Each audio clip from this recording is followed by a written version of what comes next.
திருவண்ணாமலையில் கஞ்சா போதையில் அட்டூழியத்தில் ஈடுபட்ட போலி சாமியாரை பக்தர்கள் சரமாரியாக அடித்து தாக்கிய சம்பவத்தால் பரபரப்பு ஏற்பட்டது.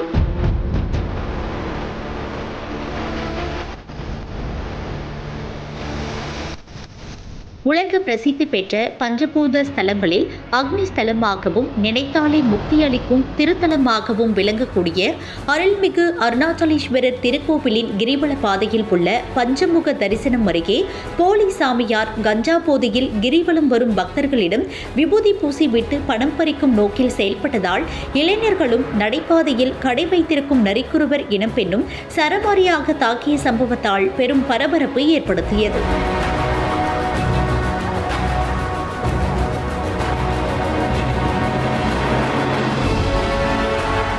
ஆன்மீக நகரமான திருவண்ணாமலையில் உள்ள அருணாச்சலேஸ்வரர் கோவிலுக்கு மாதந்தோறும் பௌர்ணமி நாட்களில் பல லட்சக்கணக்கான பக்தர்களும் விடுமுறை நாட்களில் பல ஆயிரக்கணக்கான பக்தர்களும் கிரிவலம் வருவது வழக்கம்.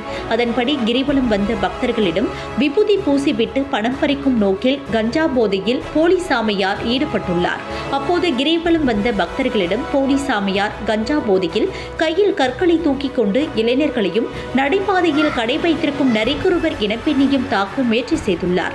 பின்னர் அங்கிருந்த இளைஞர்கள் போலி சாமியாரை சரமாரியாக அடித்து தாக்கினர்.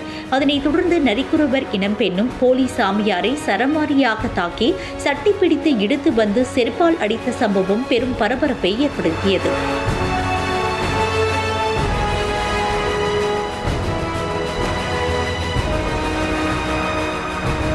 கிரிவல பாதையில் தமிழகத்தின் பல்வேறு இடங்களில் இருந்து 500க்கும் மேற்பட்ட போலி சாமியார்கள் வருகை தந்து கிரிவல பாதையில் படுத்து உறங்கியும் பக்தர்களிடம் பிச்சை எடுப்பதும் வாடிக்கையாக கொண்டுள்ளனர்.